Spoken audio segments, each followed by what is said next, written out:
Baik Bapak Ibu, kita mulai. Assalamualaikum warahmatullahi wabarakatuh.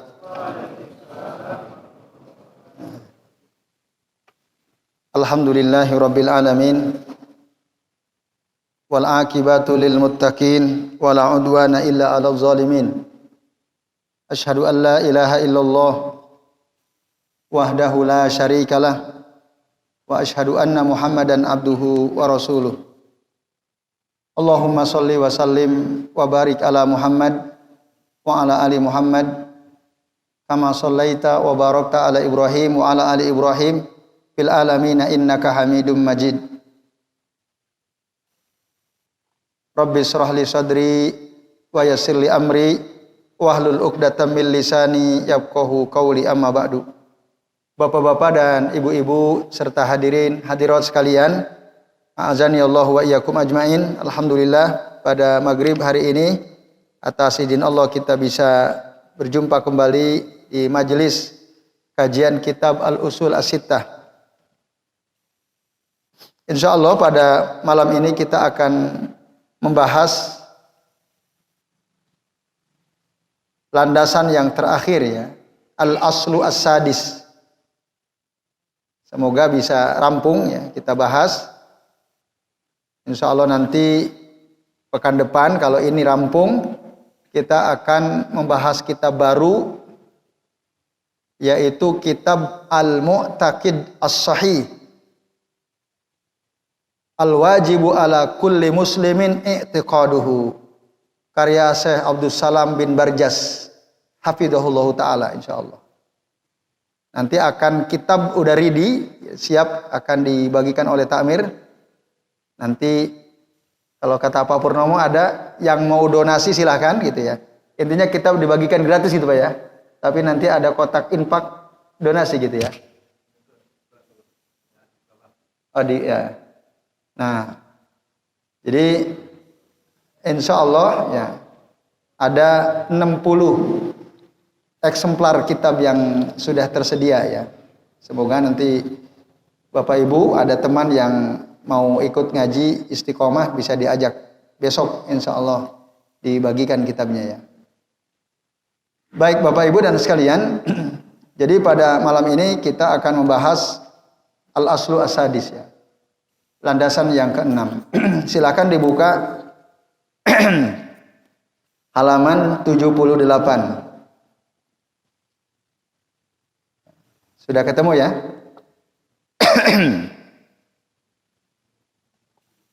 Nah, prinsip yang ke-8 ini atau landasan yang ke-8 ini yang perlu kita pahami, ya, adalah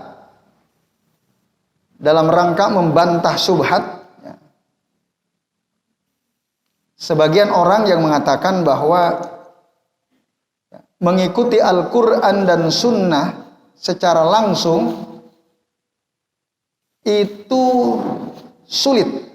Nah, sulit kata mereka ini, subhatnya mereka. Dan hanya bisa diikuti oleh orang-orang atau oleh seorang mujtahid. Mujtahid mutlak yang syarat-syaratnya, ya, sangat berat, ya. Itu subhat mereka. Jadi kita ini nggak mungkin bisa memahami Al-Quran dan Sunnah. Ini sulit, tak mungkin. Jadi sudah nggak usah ikut Quran Sunnah. Maka ada orang telinganya panas kalau ada kalimat, ayo kita kembali kepada Quran Sunnah. Itu ada orang nggak betah tuh telinganya dengar itu. Gimana kita kembali kepada Quran Sunnah? Ya gampang sekali. Merujuk pada Quran, merujuk pada Sunnah, itu maksudnya. Wah, itu nggak mungkin. Nah, ada orang nggak mungkin. Emang ente siapa? Kan ada. Gitu, ya. Ada orang, emang ente siapa bisa kembali pada Quran Sunnah? Nah, itu subhat, ya. Sehingga akhirnya umat dijauhkan dari Al-Quran dan Sunnah, ya, secara perlahan diarahkan untuk mengikuti perkataan tokoh. Walaupun sebenarnya perkataan si tokoh itu bertentangan dengan Al-Quran dan Sunnah. Memang betul Bapak Ibu, ada ayat yang kita orang awam nggak bisa paham, kecuali diterangkan oleh para ulama. Ada. Jadi memang bertingkat-tingkat. Tapi tidak semua seperti itu gitu. Ada ayat-ayat Al-Qur'an yang gampang sekali kita pahami. Nggak usah rumit-rumit, nggak usah pakai teori macam-macam. Kita baca, paham kita. Nah, itu nanti kami akan terangkan apa saja contohnya. Nah, baik, mari kita perhatikan Bapak Ibu. Qala al-muallif rahimahullah, penulis kitab Al-Usul As-Sittah mengatakan, Raddus subhatil lati wada'aha syaitanu fi tarkil Qur'ani wa sunnati wattiba'il ara'i wal ahwa'i al-mutafarriqah al-mukhtalifah. Nah, yaitu bantahan terhadap subhat yang telah diletakkan oleh syaitan untuk meninggalkan Al-Qur'an dan sunnah dan supaya mengikuti pendapat ya, tokoh-tokoh hawa nafsu mereka yang berbeda-beda. Jadi syaitan meletakkan subhat ini ya. Apa subhatnya? Wahiyya annal Qur'ana wa sunnata la ya'rifuhuma illa al-mujtahidul mutlaq. Subhatnya adalah bahwa Al-Qur'an dan sunnah itu tidak bisa dipahami kecuali oleh seorang mujtahid mutlak. Jadi kalau kita bukan mujtahid, nggak mungkin paham, kata mereka. Tidak mungkin paham. Jadi nggak usah sok-sokan kembali pada Quran Sunnah gitu. Ruju ilal Quran dan Sunnah itu sok-sokan gitu. Kata mereka ya, kata mereka. Nah ini, sehingga akhirnya kita dijauhkan dari Quran Sunnah. Kita hanya ikut pendapat tokoh-tokoh yang berbeda-beda sesuai dengan hawa nafsu mereka. Ya, ini. Padahal ada banyak ayat yang gampang, mudah kita pahami. Bapak Ibu dan hadirin sekalian, a'azanillahu wa iyyakum ajmain. Nah ini, prinsip ini penting sekali. Jadi kalau ada orang bilang kita nggak bisa paham makna Quran, kita nggak bisa paham makna sunnah, nggak mungkin kita paham, ya kecuali ulama besar katanya. Lalu kata saya Shalih bin Fauzan, hafizahullah taala, kata beliau, katakan pada mereka, Al-Qur'anu fihi asya'un wadihah ya'rifuhal ami wa ya'rifuhal muta'allim.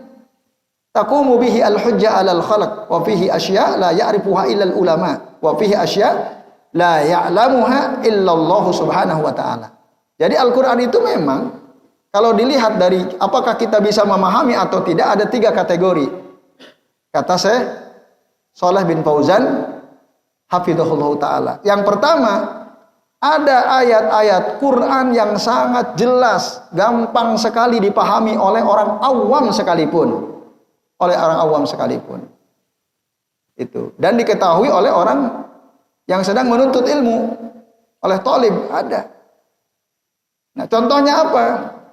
Contoh, Bapak Ibu paham gak nih ayat ini? Wa'budullaha wa la tusriku bihi syai'an. Paham ini? Sembahlah Allah, jangan kau sekutukan Allah dengan apapun. Paham tidak? Gampang kan? Gampang. Masa ayat gini kita gak paham? Sejahil-jahilnya kita paham ini. Lah kok ada orang nggak mungkin paham? Nah, itu subhat, harus dibantah. Ada ayat yang banyak, terang sekali, jelas sekali, kita bisa paham meskipun kita orang awam atau kita sedang thalabul ilmi ya, para pencari ilmu. Itu. Tapi memang ada juga ayat-ayat yang kita tidak bisa pahami ya, kecuali lewat penjelasan para ulama. Itu ada ya. Ayat yang kita harus buka tafsirnya. Gitu. Kalau kita nggak buka penjelasan para ulama, bingung kita. Nah, misalnya ada ayat yang al-masriqaini wal maghribain gitu ya. Masriqain, maghribain kan ada dalam surah Ar-Rahman kalau tidak salah ya. Ada 2 timur, 2 barat. Paham nggak itu?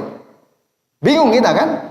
Maksudnya apa? Timur ada 2, barat ada 2. Nah itu kita nggak paham. Kita harus merujuk kepada tafsir, penjelasan dari para ulama. Maksudnya apa? Al-masyriqain wal maghribain itu apa maksudnya? Nah ini Bapak Ibu sekalian, ada. Memang kita harus merujuk kepada keterangan para ulama, para mujtahid yang mereka paham bahasa Arab, mereka tahu ulumul Quran, mereka tahu usul fikih, mereka tahu ulumul hadis, mereka tahu ilmu-ilmu penting dalam ilmu syariat. Paham ilmu balaghah, ilmu ma'ani, ilmu al-bayan, ilmu badi, paham. Kalau kita memahami sendiri, kita nggak paham. Baru pas kita baca keterangan para ulama, oh maksudnya seperti ini. Nah, ini Bapak Ibu dan hadirin sekalian, a'azani Allah wa iyyakum ajmain. Ada yang memang seperti itu, ada. Tapi tidak begitu semua. Ada banyak ayat yang kita sebagai orang awam paham. Bahkan ada ayat orang berilmu pun enggak paham. Orang berilmu pun enggak paham. Ada. Apalagi kita gitu. Apa contohnya? Al-huruf al-muqatta'ah min fawatihi suwar. Huruf yang terpotong-potong pembuka surah. Itu ada 29 kali dalam Al-Quran. 29 surah yang Allah memulai surah tersebut dengan huruf-huruf yang terpotong-potong. Ulama aja nggak paham. Kalau dia paham sok-sokan itu baru namanya tuh ya. Karena para ulama salaf mengatakan wallahu a'lam bimuradi. Ulama salaf mengatakan. Contoh apa? Alif, lam, mim. Gitu. Nun, Yasin, Toha, Qaf. Apa maksudnya? Ulama nggak paham. Ulama nggak paham. Mereka bilang wallahu a'lam bimuradihi.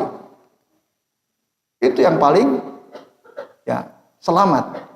Kalau ada orang menafsirkan, nah itu berdasarkan akalnya, nggak berdasarkan dalil. Ada gitu ayat yang seperti itu. Nah, tapi tidak semua ayat begitu. Ada banyak sekali ayat yang kita mudah memahaminya. Contoh tadi. Yang lain misalnya, paham atau tidak? Innahu man yusrik billahi faqad harramallahu alaihil jannah wa ma'wahun nar. Paham nggak Bapak Ibu? Sesungguhnya orang yang mensekutukan Allah, sungguh Allah telah mengharamkan dia dari surga dan tempatnya di neraka. Paham tidak ayat ini? Paham. Tadi paham nggak tadi? Sebelum diterjemahkan. Tapi kan kita paham juga. Kita baca Quran terjemahnya paham kita kan? Gampang. Atau ini paham nggak coba? La taqrabuz zina. Paham nggak? Oh nggak. Orang yang nggak paham bahasa Arab aja ngerti gitu kan? Bisa. Jadi ada ayat yang banyak itu yang kita paham. Lah kok ngapain kembali Quran Sunnah? Nggak mungkin ente paham. Banyak ayat. Nah, ini Bapak Ibu dan hadirin sekalian, a'azanillahu wa iyyakum ajmain. Jadi itu subhat. Subhat yang harus dibantah. Ya, itu subhat dari syaitan ya. Nah, sehingga akhirnya Bapak bisa lihat ketika kita diracuni oleh subhat batil tadi, akhirnya banyak orang ketipu gitu. Dia nggak mau kembali pada Quran dan Sunnah. Akhirnya dia meninggalkan membaca Al-Quran dengan cara mentadaburi. Kata mereka itu hanya yang bisa itu para mujtahid saja. Kita ini nggak mungkin bisa katanya. Nah ini Bapak Ibu dan hadirin sekalian, a'azanillahu wa iyyakum ajmain. Nah, lalu dikatakan wal mujtahidu huwal mausufu bikadza wa kadza. Seorang mujtahid itu adalah orang yang disifati begini-begini. Dia harus begini, menguasai ini dan itu dan ini. Ya, ada ilmu yang harus dikuasai. Betul memang. Seorang mujtahid ada syarat-syaratnya. Tapi ya hampir-hampir saja kita sulit menemukan orang yang secara sempurna menguasai seluruh ilmu-ilmu penting yang dianggap sebagai syarat seorang mujtahid. Ya. La'allah ala tujadu tammatan fi Abi Bakrin wa Umar. Bahkan bisa jadi kita juga tidak menemukan syarat itu secara sempurna pada diri Abu Bakar dan pada diri Umar. Seorang ya ulama dari kalangan sahabat, bahkan manusia terbaik setelah Nabi SAW. Itu hampir kita tidak temukan karena syaratnya sangat sulit gitu ya untuk menjadi seorang mujtahid mutlak ya. Seorang mujtahid mutlak. Sekalian a'adzanillahu wa iyyakum ajmain. Nah, hanya saja mohon maaf ya, kalau Bapak Ibu buka halaman 78 itu ada terjemahan keliru tuh ya. Di 2 baris terakhir tuh. yaitu sifat-sifat yang bisa jadi itu bahkan didapati. Nah, ini keliru. Nah, ini bahaya juga ini. Yang benar yaitu sifat-sifat yang bisa jadi itu bahkan tidak didapati secara sempurna pada diri Abu Bakar dan Umar. Tolong dikoreksi itu. Karena kalimat bahasa Arabnya la tujadu tammatan fi Abi Bakrin wa Umar. Hampir tidak ditemukan secara sempurna pada diri Abu Bakar dan Umar. Ini Bapak Ibu sekalian. Jadi seorang mujtahid mutlak itu berat. Kan ada mujtahid dalam ilmu fikih, ada mujtahid dalam ilmu hadis, ada mujtahid dalam ilmu tafsir, ada mujtahid dalam ilmu apa misalnya? Ilmu akidah dan seterusnya. Mujtahid mutlak itu dia menguasai banyak ilmu sehingga ya dia bisa menulis dalam ya banyak ilmu syara. Dia punya kitab tentang ulumul hadis, punya kitab tentang usul fikih, punya kitab tentang ulumul Quran, punya kitab tentang akidah. Dia semua beliau punya menulis karya, punya karya. Nah, itu mujtahid mutlak. Tapi syaratnya memang berat. Ya dari sisi bahasa saja, bahasa Arab kan ada ilmu balaghah, ada 3 cabang. Ilmul badi, ilmul bayan, ilmul ma'ani. Ini 3 ini jarang orang belajar. Nah, kecuali ya dia memang betul-betul di pesantren mempelajari kitab itu, lalu dia perdalam lagi kitab itu, ada diajarkan. Di pesantren diajarkan. Nah, ini bersalian a'azanillahu wa iyyakum ajmain. Nah, jadi itu ya berat. Padahal Al-Quran itu untuk seluruh umat manusia. Bahkan Allah menyuruh kita untuk mentadaburi Al-Quran. Semua. Allah tidak mengecualikan. Yang harus mentadaburi Quran itu hanya orang-orang yang berilmu saja. Enggak. Semua. Dalam surah Shad itu ada ayatnya. Ya, sekalian. Liyadabbaru ayatihi waliyatadzakkaru ulul albab. Ini adalah kitab yang kami turunkan kepada kamu, ya Muhammad, agar apa? Agar orang-orang itu mentadaburi ayat-ayatnya dan orang-orang berakal bisa mengambil pelajaran. Atau dalam surah An-Nisa ayat 82, Allah Subhanahu wa taala berfirman, "Afala yatadabbarunal Qur'an?" Ya, kenapa mereka tidak mentadaburi Al-Qur'an? Mereka siapa? Ya hamba-hamba Allah. Artinya apa? Semua orang itu harusnya mentadaburi Al-Quran. Ada ayat-ayat yang kita mampu gitu. Kita bisa mentadaburinya. Lah kok kita dianggap nggak mungkin ente paham Quran? Ada ayat. Apalagi sekarang banyak kemudahan. Terjemahnya ada, bahkan tafsir yang diterjemahkan sudah ada. Bahkan ada terjemah per kata. Bahkan Al-Quran Nahwu ada juga kan? Itu tentu sangat membantu kita ya, sebagai orang awam. Ini Bapak Ibu dan harus sekalian, a'azanillahu wa iyyakum. Maka jangan sampai kita terkena subhat, udah nggak usah balik kembali pada Quran Sunnah, nggak mungkin ente bisa. Bisa, ada banyak ayat yang kita bisa. Nah ini Bapak Ibu dan sekalian, a'azanillahu wa iyyakum ajmain. Ada ayat-ayat yang kita bisa melakukannya. Nah kemudian Bapak Ibu dan sekalian, ya, dikatakan oleh Syekh Shalih bin Fauzan hafizahullah taala, walaisat syartan fi fahmil umuril wadihah, dan bukanlah syarat untuk memahami perkara-perkara yang sudah jelas, mislut tauhid wasyirk wal wajibati zahirah wal muharramati adh-dhahirah. Nah, jadi sekalian, untuk memahami perkara-perkara yang gamblang, jelas, seperti masalah tauhid, masalah kesyirikan, kewajiban yang jelas, hal-hal yang diharamkan yang jelas, itu nggak usah rumit-rumit syaratnya. Misalnya, ahallallahu al-bai'a wa harramar riba. Allah menghalalkan jual beli dan Allah mengharamkan riba. Gampang nggak ini dipahami? Gampang banget gitu. Nah ini bisa. Oh berarti jual beli halal kan begitu. Oh berarti riba haram. Itu nggak usah ngejelimet syaratnya. Ini jelas. Ini hukum yang sangat jelas. Nah, ini bapak-bapak dan ibu-ibu serta hadirin sekalian, a'azanillahu wa iyyakum ajmain. Nah kemudian Fa illam yakunil insanu kadzalika. Nah, ini juga ada kesalahan terjemahannya. Coba lihat halaman 79. Fa illam yakunil insanu kadzalik. Di sini terjemahkan andai kata seorang hamba tidak bisa ya mencapai itu, maksudnya tidak bisa mencapai level mujtahid. Lalu kata mereka di sini siapa? Yang kena subhat tadi, falyurid anhuma fardhan hatma la syakka wala iskala fi. Kalau diterjemahkan diartikan ya, maka tetap wajib baginya untuk menerima apa adanya. Nah, ini keliru ini. Bukan begitu maksudnya. Ini keliru. Yang betul ya, kalau kita baca syarahnya baik dari Syekh Abdul Razak Al-Badar atau Syekh Shalih bin Fauzan, fa illam yakunil insanu kadzalik, ini kata mereka yang terkena syubhat itu. Jadi kalau manusia itu dia enggak bisa menjadi mujtahid, fal yurid anhuma. Maka ya menjauhlah dia dari Quran Sunnah gitu. Tinggalkan Quran Sunnah. Harus itu, tidak ada keraguan lagi. Jadi kalau dia enggak bisa sampai pada level mujtahid, enggak usahlah balik kepada Quran Sunnah. Itu maksudnya. Fal yurid anhuma, berpaling dari Quran dan Sunnah itu.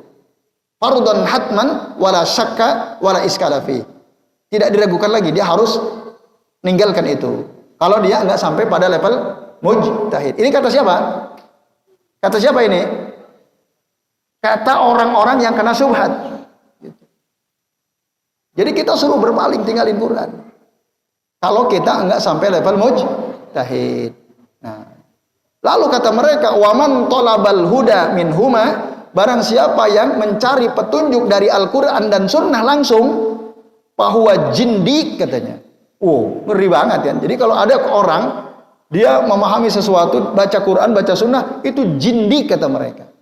Ngaco ini, kacau balau ini ya. Sehingga orang takut kembali pada Quran Sunnah karena dibilang jindik. Jindik itu bahasa Faransa ya, bahasa Perancis. Tapi mu'rabah jadi bahasa Arab. Ya artinya kurang lebih sama dengan munafik. Ya, munafik. Walaupun jindik lebih parah ya.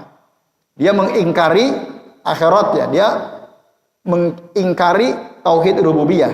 Nah, itu diterangkan oleh para ulama. Ini pemahaman batil. Jadi ada orang mengatakan barang siapa yang mencari petunjuk dari Al-Quran min huma yakni Alkitab wa Sunnah, bahwa imma jindik wa imma majnun katanya. Jadi orang gila itu. Kalau ada orang kok cari petunjuk dari Quran Sunnah, itu orang gila katanya. Ini kata orang-orang jahil ini ya. Kata orang-orang yang terkena syubhat syaitan ya. Gitu. Kan ada itu orang begitu. Jadi kita nggak mungkin bisa kembali pada Quran Sunnah. Lah kok orang dia cari petunjuk dari Al-Quran Sunnah. Ini orang majnun. Orang gila itu apa? Ya, dia tahu ya, itu sesuatu yang sulit kok masih dia kerjakan, kan majnun namanya. Gitu ya. Itu kata mereka, yang orang terkena syubhat ini. Kenapa? Li ajli su'ubati fahmiha. Karena susah kita memahami Al-Quran, kita memahami Sunnah. Ya Rabb ya. Wa subhanallahi wa bihamdihi. Maha suci Allah dan segala puji bagi Allah. Kam bayyanallahu subhanahu sar'an wa qadara. Ya, jadi berapa banyak penjelasan Allah baik secara syar'i maupun secara qadari ya. Atau khalqan wa amra fi raddi hadhihi sub'atil mal'unah min wujuhin syatta. Ya. Baik penciptaan maupun perintah dalam membantah subhat yang terlaknat ini dari banyak sisi. Jadi ini kan subhat, orang udah ente nggak mungkin paham. Ente kembali pada Quran Sunnah, ente cari petunjuk dari situ, ente majnun, ente nggak mungkin paham ente. Nah, orang yang bilang seperti ini, yang majnun dia sebenarnya, yang majnun dia itu. Nah, itu bahaya, itu bisa memalingkan orang dari Al-Quran dan Sunnah. Nah, banyak bantahan dari Allah Subhanahu Wa Taala. Nah, kata ya penulis kitab ini Syekh Muhammad bin Abdul Wahhab ya. Jadi banyak. Bahkan balagot ila haddid daruriyatil ammah. Ini sangat darurat. Untuk diketahui maksudnya. Ada banyak ayat yang kita bisa mudah memahaminya. Nah, maka sekalian, walakinna aktsarun nasi la ya'lamun. Tapi banyak orang tidak mengetahui ini. Maksudnya banyak orang yang akhirnya ketipu gitu. Dia takut kalau kembali pada Quran dan Sunnah.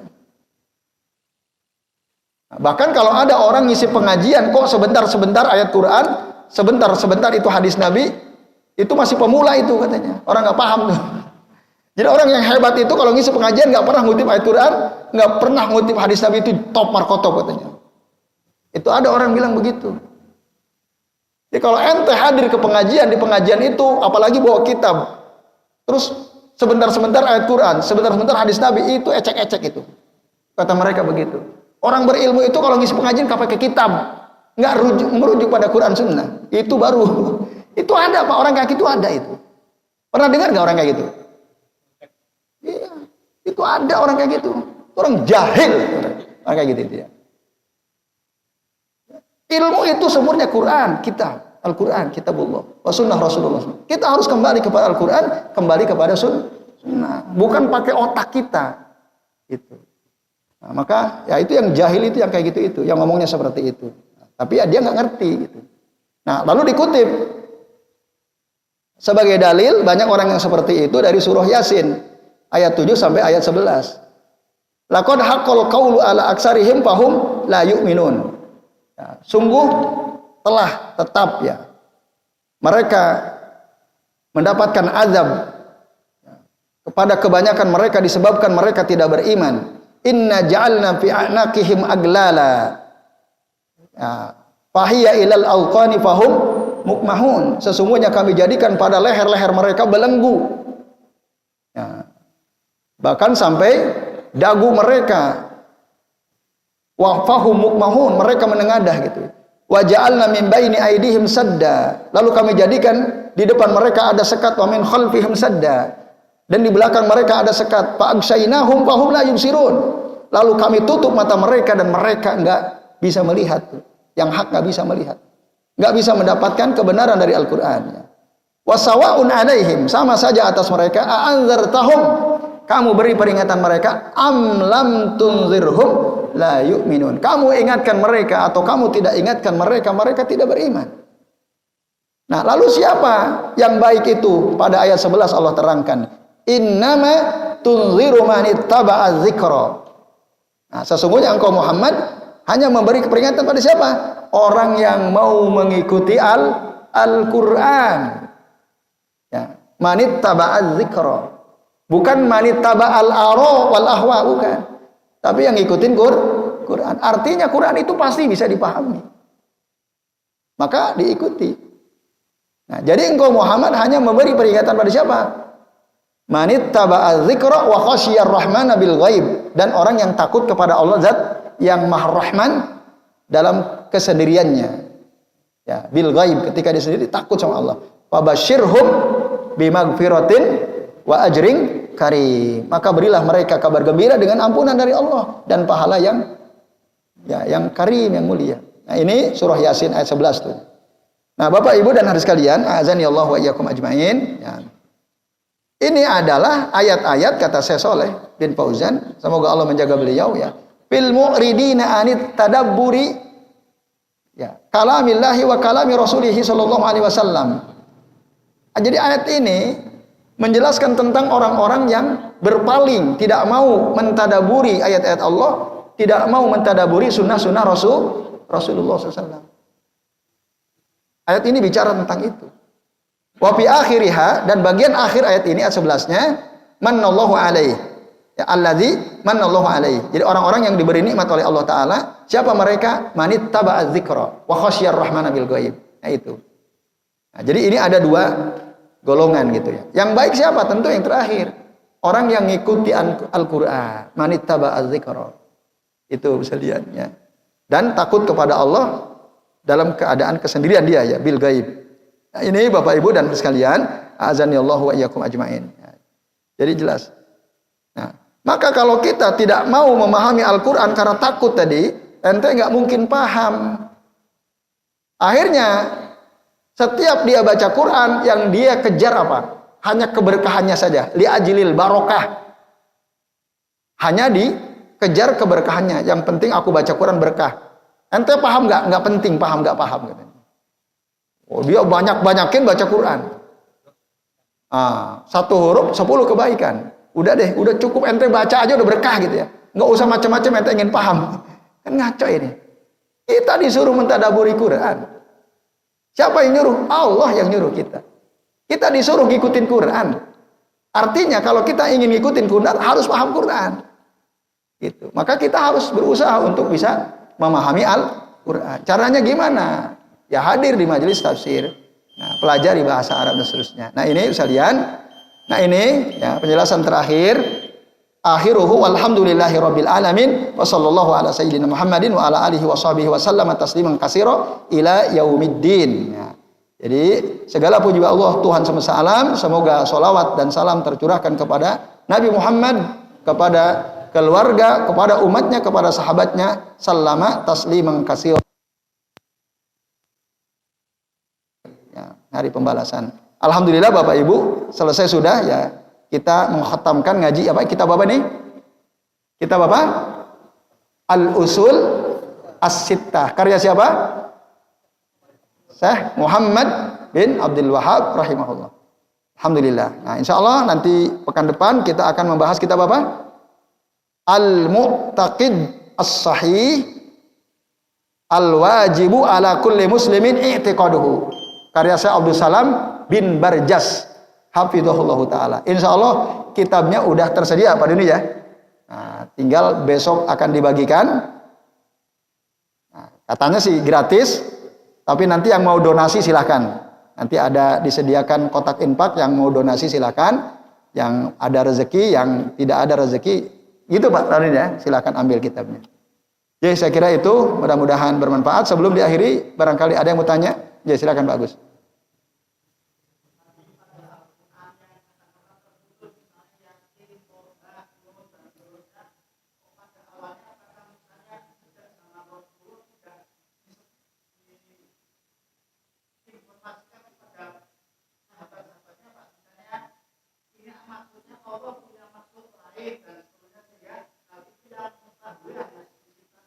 Ya.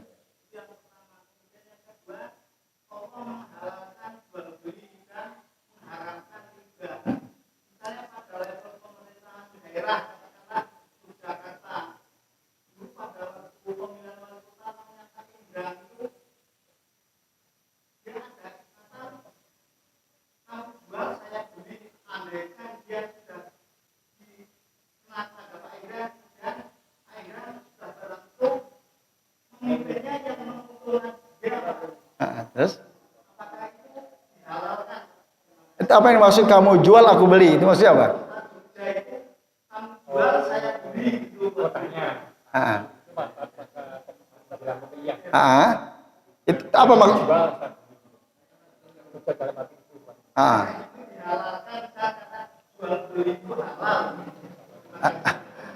Kamu jual aku beli. Itu maksudnya gimana kalau gitu?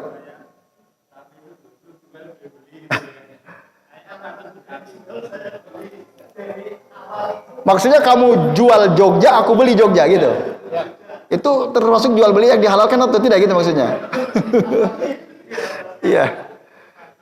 Iya. Tapi maksudnya lain kan? Gitu. Ya. Tapi Pak Agus memahaminya secara zohir gitu ya. Ini jual beli yang dibolehkan atau tidak gitu ya. Kamu jual, aku beli. Iya. Tapi Pak Agus paham kan maksudnya kan? Ketika calon itu mengatakan kamu jual, aku beli, paham maksudnya kan? Bukan berarti mau menjual Jogja lalu dia beli Jogja, bukan gitu kan? Oke, baik. Ya saya jawab dari yang nomor 2 dulu deh ya. Ya kalau toh bener gitu ya. Rakyat Jogja, kamu mau jual Jogja, aku beli, ini uangku banyak. Lalu boleh nggak? Ya kalau orang yang punya daerah mau menjual dan ada orang sanggup beli, ya bisa saja. Seperti Pak Agus punya pekarangan. Lalu Pak Agus nawarin ke saya, mau nggak nih aku punya pekarangan 1000 meter. Lah kamu jual, aku beli. Kalau saya punya uang, boleh nggak saya beli punya Pak Agus pekarangan? Ya boleh, itu halal gitu. Kalau memang itu betul-betul milik Pak Pak Agus. Tapi kalau Pak Agus rampas punya orang, ya nggak boleh itu, haram ya. Karena tidak halal saya membeli dari seseorang yang itu bukan milik dia. Sama, Jogja itu apa milik rakyat atau gimana kan ya? Kalau bukan milik seseorang maka tidak bisa tentu saja. Jadi itu Pak Agus ya.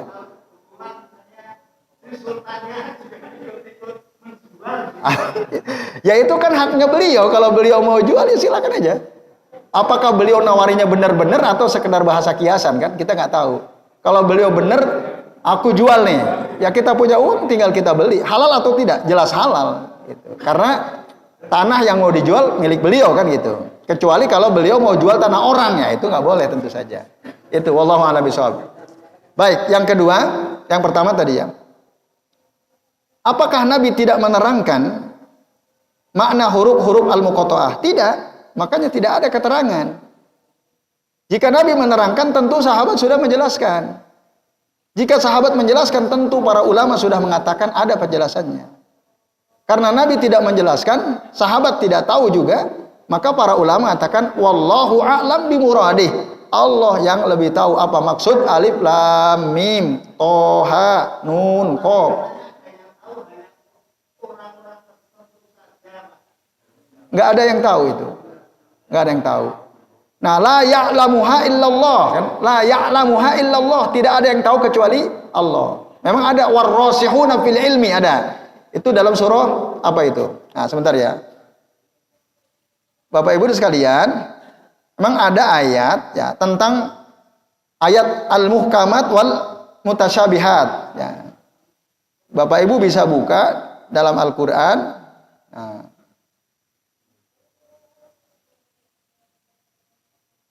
surah apa itu? Warrasikhuna fil ilmi. Sebentar, saya cari ayat ini ada di mana. Ada yang hafal Bapak Ibu? Dalam surah Ali Imran kalau tidak keliru. Iya, ayat ke-7 itu ya. Huwallazi anzala 'alaikal kitaba minhu ayatum muhkamatun hunna umul kitab wa ukharu mutasyabihat. Fa'ammal ladzina fi qulubihim zaygun fayattabi'una ma tashabaha minhu ibtiga'al fitnati wa ibtiga'at ta'wilih. Wa ma ya'lamu ta'wilahu illallah. Kalau Pak Agus buka di situ ada waqaf. Wa ma ya'lamu ta'wilahu illallah. Jadi ada ayat yang tidak tahu maknanya kecuali Allah saja. Warrasikhuna fil ilmi yaquluna amanna bih. Dan orang-orang yang kokoh ilmunya, mereka akan berkata kami beriman dengan ya ayat itu kullun min indi rabbina, karena semuanya dari sisi Tuhan kami. Nah, wa ma yadzakkaru illa ulul albab. Tidak ada yang bisa mengambil pelajaran kecuali orang-orang berakal. Itu. Walaupun ada memang yang mewasol gitu. Wa ma ya'lamu ta'wilahu illallah warrasikhuna fil ilmi. Mewasol sampai situ. Tapi kalau buka Quran ya warrasihuna fil ilmi, di situ tidak ada waqaf. Tapi langsung yaquluna amanna bih kullun min indi rabbina. Jadi ada ayat yang memang Allah saja yang tahu. Di antaranya adalah huruful muqatta'ah min fawatihi suwar tadi. Yaitu Pak Agus. Jadi maka para ulama salafus saleh mereka mengartikan mengomentari wallahu a'lam bimurad. Tapi apakah kan orang Mu'tazilah bilang, lah kok ada ayat yang nggak bisa dipahami? Kok ada ayat yang nggak bisa dipahami? Nggak mungkin. Seluruh ayat Quran pasti bisa dipahami kata mereka. Jadi kok kalau ada ayat nggak bisa dipahami itu nggak benar kata mereka. Nah, Bapak Ibu dan sekalian, ya kalau kita kembali kepada surah Shad atau kembali kepada surah An-Nisa, kita ini disuruh merenungkan. Orang yang merenungkan di atas paham ya. Apakah pertanyaannya huruf-huruf muqatta'ah yang ada dalam pembuka surah, ada 29 surah dimulai dengan huruf muqatta'ah, itu enggak ada fungsinya, enggak ada faidahnya? Ada itu. Dulu orang-orang musyrik, orang kafir itu enggak mau dengerin Quran. Kalau Al-Quran dibacakan mereka bikin kebisingan supaya orang-orang musyrik itu nggak dengar Quran. Bikin kebisingan. Tapi ketika turun ayat-ayat Allah Subhanahu wa taala min fawatihi suwar, dari huruf al-muqatta'ah, mereka jadi apa ini? Jadi tertarik. Karena ini nggak ada dalam tradisi syair mereka. Qaf, kaf, ha, ya, ain, sod. Mereka aja bingung gitu. Orang Arab ahli syair, jago-jago penyair nggak ngerti. Akhirnya apa? Tertariklah mereka dengerin Quran. Dan akhirnya mereka berkesimpulan ini tidak mungkin dari Muhammad, tidak mungkin kata mereka. Itu fungsi huruf muqatta'ah. Langsung mereka bimbang itu. Kan tuduhan mereka Al-Quran itu dikarang oleh Muhammad. Ada orang mendikte, lalu ditulis. Ketika ada fawatihu suwar min al-huruf al-muqatta'ah, langsung hilang anggapan itu. Ini enggak mungkin dari Muhammad. Itu udah luar biasa itu. Lalu akhirnya mereka mau dengerin Quran. Setelah dengerin Quran masuk ke dalam hati mereka. Oh, ini benar, ini pasti dari zat yang maha luar biasa. Nah itu. Jadi fungsinya jelas. Cuman maknanya apa? Para ulama bilang wallahu a'lam bimuradih. Fungsinya jelas. Akhirnya banyak orang karena Al-Quran masuk Islam. Umar ibn Khattab kan begitu. Ya, ketika adiknya membaca surah Toha, langsung tersentuh hatinya. Nah, itu fungsinya jelas. Wallahu a'lam bishawab. Baik Bapak Ibu dan sekalian, cukup ya? Oke, monggo Pak Deni.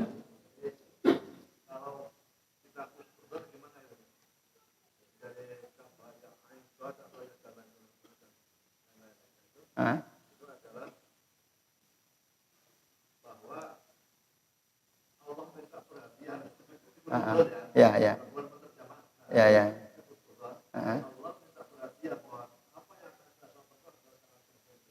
Ya.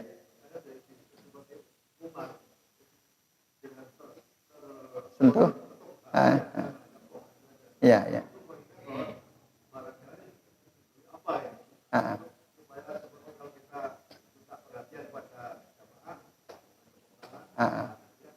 Orang jadi merhatiin, ya. Ya. Maknai seperti itu. Fungsi dari huruf muqatta'ah gitu maksudnya. Iya tadi, ya sama seperti yang saya terangkan tadi. Nah. Emang begitu. Jadi diturunkannya huruf muqatta'ah sebagai pembuka surah dalam rangka itu supaya orang memperhatikan. Tadinya kan orang biasa aja. Tapi setelah turun orang musyrik jadi mikir gitu. Apa ini? Kan aneh. Apa ya ini? Maksudnya apa gitu? Akhirnya mereka dengerin gitu. Akhirnya kesimpulan mereka ini nggak mungkin dari Muhammad. Karena syair-syair hebat yang mereka buat itu kan, orang hebat itu kalau di bangsa Arab adalah orang yang pandai bersyair kan, pandai menyusun kalimat syair. Tapi saat mendengar Quran, dalam Al-Quran ada ayat dari huruful muqatta'ah, bingung mereka. Akhirnya tersentuh tuh pikirannya, maksudnya apa ini ya? Gitu. Dan tadi, ini bukan dari Muhammad pasti. Gitu. Nah, apa berikutnya? Nah, rata-rata Allah menjelaskan tentang kebenaran ayat-ayat Allah tuh. Ya, itu sekalian, azani Allahu wa iyyakum ajmain. Tapi ingat ya, ini tidak ada yang paham. Jadi huruf muqatta'ah itu nggak ada yang paham. Nggak ada yang tahu kecuali Allah. Karena kita nggak ngerti, maka jangan ngasih nama anak kita dengan yang kita nggak ngerti. Ngasih anak namanya Yasin, ngasih anak namanya Toha. Ada nggak orang ngasih anak namanya Toha? Yasin. Kenapa dikasih nama Toha sama Yasin? Karena katanya nama Nabi Muhammad. Dari mana dalilnya ente ngomong begitu? Nggak ada itu. Cari dalilnya. Nama Rasul nggak ada Toha dan Yasin. Rasul bilang, li khamsatu asma. Aku punya 5 nama. Ana Muhammad, ana Ahmad, ana al-Mahi, ana Hasir, ana al-Aqib. 5. Tapi ada orang bilang Toha. Makruh hukumnya memberi nama anak dengan dengan huruful muqatta'ah. Karena kita nama anak itu harus doa isinya. Gitu. Makruh. Lah kok kita berani menamai Rasulullah dengan nama yang kita nggak ngerti gitu loh. Nah, emang alasannya ada ya. Kata mereka, coba perhatikan. Toha, Yasin, terus wal Qur'anil Hakim, benar. Terus tanzilum, gimana? Innaka laminal mursalin. Kan gitu. Alasannya kata mereka, kan ada kata innaka, ka itu domir. Kembalinya kemana nih ka? Oh pasti ke Yasin, berarti ka itu Yasin tadi. Itu akal-akalan mereka tuh. Toha juga ada nggak yang hafal surah Toha ayat keduanya? Toha terus? Nah, coba buka tuh surah Toha. Nah, ya itu harus dibuka tuh daripada keliru tuh ya. Nah, surah ke-20, maaf ini terakhirnya. Ini harus dituntaskan. Toha ma anzalna 'alaikal qur'ana litasqa, katanya. Toha, tidaklah kami alaika turunkan Quran ini kepadamu. Mu ini siapa mu ini? Mu ini ya si Toha itu, katanya. Ngaco itu. Coba baca surah Maryam. Kaf ha ya ain son. Itu juga ada ka juga. Apa ente berani ngasih nama Nabi Kaf ha ya ain son? Ada yang berani namai Rasul dengan itu? Nggak ada, cuma Toha sama Yasin. Padahal argumentasinya itu. Nah ini ya. Jadi Bapak Ibu, itu huruf muqatta'ah itu fungsinya. Terima kasih. Mohon maaf jika ada kesalahan. Mari kita akhiri dengan baca doa kafaratul majlis. Subhanakallahumma wa bihamdika asyhadu an la ilaha illa anta astaghfiruka wa atubu ilaik. Wassallallahu ala Muhammadin wa ala alihi wa sahbihi wa baraka wa sallama alaihim ajmain. Billahi taufiq wal hidayah. Wassalamualaikum warahmatullahi wabarakatuh.